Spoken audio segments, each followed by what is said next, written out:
ये पूरा यूनिवर्स और कुछ नहीं, फ्रीक्वेंसी का एक सोर्स है। आप अपने आप को जिस फ्रीक्वेंसी में लाना चाहते हैं, आप उस फ्रीक्वेंसी में ट्यून इन कर सकते हैं, और जो आपको पसंद नहीं है उसे बदलकर दूसरी फ्रीक्वेंसी में ट्यून इन भी कर सकते हैं। पर ऐसा कर पाना इतना आसान भी नहीं है। पर कंसिस्टेंसी के साथ शुरुआत करने पर सब कुछ बदल जाता है।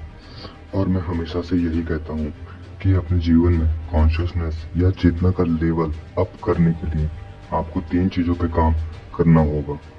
पहला है शरीर के लिए, दूसरा है आत्मा के लिए, तीसरा है स्पिरिट के लिए। पहला, जो कि शरीर के लिए है, वह अपने खाना खाने के तरीके को बदलने के बारे में है। यह एक ही समय में सबसे आसान काम और सबसे मुश्किल काम भी है। आपको बस ये जानना है कि आपका शरीर वास्तव में क्या मांग रहा है।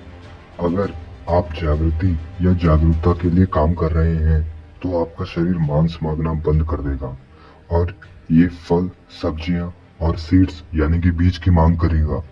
क्योंकि जागरूक या अवेयर होने के लिए आपको उन चीजों की जरूरत होगी जो कि लाइट को मैटर में कन्वर्ट करने की काबिलियत रखते हैं, और ये काबिलियत केवल प्लांट्स में ही हो सकती है, मीट मांस में नहीं होती है।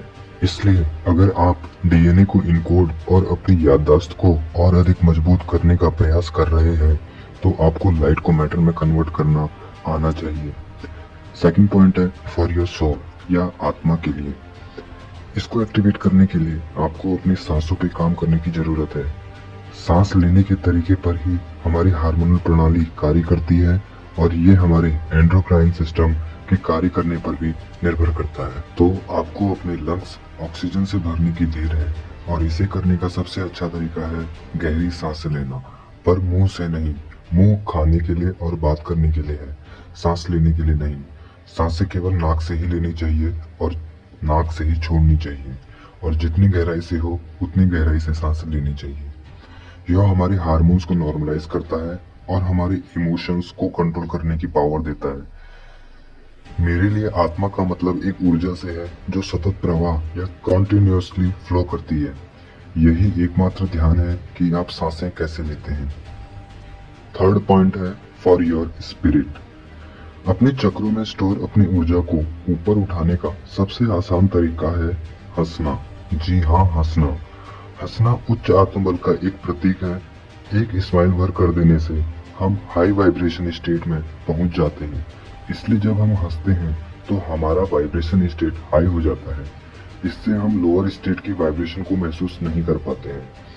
तो जब भी लाइफ में हमें बुरे हालातों का सामना करना पड़े, तो हमें उन बुरी चीजों के बारे में और अधिक हंसना होगा, जिससे हमारे अंदर वो पावर जनरेट हो सकेगी कि हम बुरे वक्त को भी अच्छे से पार कर पाएंगे।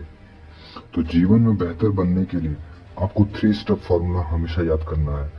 पहला है ईट बेटर, सेकंड है breathe deeper, and third one is laugh more. ऐसा करने भर से हम अपनी चेतना या कॉन्शियसनेस का लेवल उठा पाएंगे और अपनी मनमर्जी की चीजें जीवन में मैनिफेस्ट कर पाएंगे। यूनिवर्स में कंपन या वाइब्रेशन के माध्यम से ही सब कुछ बनता है, और यह क्षमता हम में भी है। हमें बस यह पता लगाने की देरी है कि इसका सही इस्तेमाल कैसे किया जाए।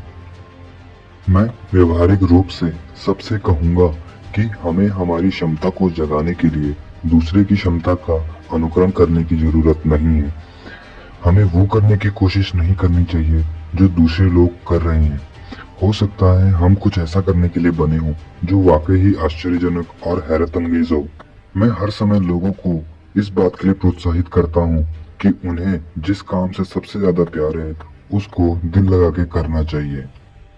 क्योंकि जब आप फ्यूचर के लिए काम करते हैं तो आप चौथे आयाम यानी फोर्थ डायमेंशन में पहुंच जाते हैं, जो कि अनंत काल है।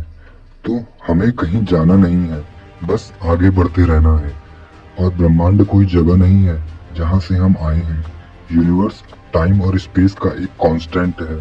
तो हम किसी जगह पर जाने के लिए काम करें तो हम कभी भी खुश नहीं रह पाएंगे। सब कुछ संभव है। आपके पास एक बिंदु है जो मैं हूँ। जो मैं हूँ है वो फिर अनंत का निर्माण करता है। पूर्णता इसमें है कि वह जो जानता है कि मैं हूँ, लेकिन देख भी सके कि मैं क्या हूँ।